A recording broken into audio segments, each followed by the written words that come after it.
One time at work, I was restocking shelves. There is a person on the other aisle, and she is speaking in Japanese. I thought at first she's talking to someone, but then I realized she would talk and then she would pause, talk again and then pause. And I was like, oh, she's probably talking on her phone. And so I continued what I'm doing. And this happens just last year. It's so clear in my mind because it's very interesting. And then I finally have to move to the next aisle. When I move on to that aisle where that girl is, I don't see anyone but another black girl. So I was like, oh, maybe that person walked away already. Maybe she's done looking at whatever she needs to look at in that aisle. So I was like, okay, I continued on doing my job. And then suddenly she started talking Japanese. And I look back. I was like, in my mind, I was like, oh crap, she is speaking Japanese. And not only like, when they try to like speak Japanese and you can kind of tell with her, she have all the accents. She sound like an authentic Japanese speaker. So I was like, wow, that's pretty cool. And then she stopped, she said bye, and then she went on looking at pens. And I just can't help myself. I approached her really nicely and politely. I was like, excuse me, are you speaking Japanese? And she's like, oh, yeah, I'm speaking Japanese. I was like, oh my God, that sounds so like, you sound so fluent is what I said. You sound so fluent in Japanese. And then she was like, how'd you know it's Japanese? My husband loves anime, so I can kind of tell the difference between Mandarin, Japanese, and Korean. I've worked with Koreans in the Philippines for like 6 to 7 years, so I can kind of tell the Korean word compared to Chinese and then compared to Japanese. And then 2 other Asian lady joined us with a push cart, and she's like, actually, we're all Japanese. And I was like, sometimes my facial reaction is faster than my mouth and my brain. She looks like Naomi Osaka. His hair is longer and her curls are looser. When she said, actually, we're all Japanese, all 3 of them, I know my facial reaction wasn't like, no, you're not. But then I was able to say that, oh, nice.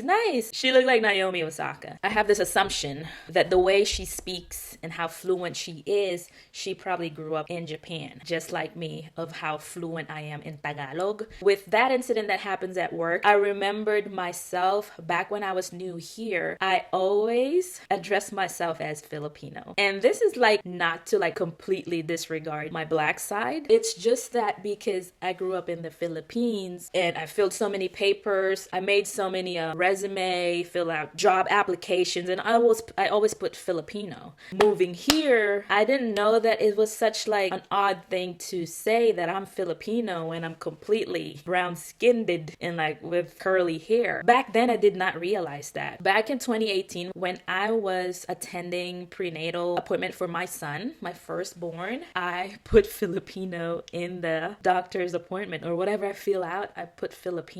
And now looking back at it, it's just like cringe, because it's like, I don't know, I feel like mixed race people would go through a stage in their life where they're just completely like, yo, what the heck am I? And then it doesn't help when like you're surrounded with people that constantly question who you are. What are you mixed with? Where are you from? Like, why you speak like that? Where's your accent from? Like, it doesn't help too. And this is why I realized that no one really relates to me but the other mixed race people, because then we kind of know what we are going through, the identity crisis that we go through. And the thing is it doesn't happen once in your lifetime. It happens multiple times. And also the thing is that it's not that I am completely disregarding my other side, like my black side. It's just that back then in the Philippines, no one really helped me connect to my black side. No one was there to help me get to know my African roots, cook me soul foods, teach me about Black History Month in the Philippines. No one. The only person that is like kind of like the bridge from black to Filipino, the only person is my biological father. And where is he now? I don't know. Where is he at? I don't know. So he's the only person that can bridge that gap. So I was left and raised by my mom and my grandma. With that being said, even though I wanted to get to know my black side, I don't have like the means to. I don't know who to go to. I don't know who to talk to. This was back then. Of course, when growing up, like, as soon as I learned that there's an internet, then I can make my own choices and decide to like log in and get to know Black heroes, Black History Month. What do people here eat? And like what do they talk about, and just Black history. But back then, when I was a child, no one really helped me bridge that gap. So yeah, back in the day, growing up, I don't really know how to like connect to my Black side. It's more focused on my Filipino side because that's how I was raised. And then I moved on to America, and I realized that the very first thing that the people notice with me is the way I look. And then that's when I realized I am Black. I'm a Black woman. Every time I go to a Filipino party, they do not see me as one of them anymore. They see me as a Black person. And that's when I realized, yeah, my friends and family, the one who actually know me personally, of course they know that I'm half Filipino, but with strangers, they see me as a Black woman. I did not had a hard time accepting it as well, only because I've been trying to learn to accept and love who I really am. I just get tired of trying to conform to the beauty standard in the Philippines, to this is how my hair should look like, this is how my skin should look like. It was actually a freeing, liberating moment when I said to myself that I am Black. Like, if anything, I realized that most of the feature that some Filipinas in the Philippines, most of the feature that I have are actually the ones that they're jealous of.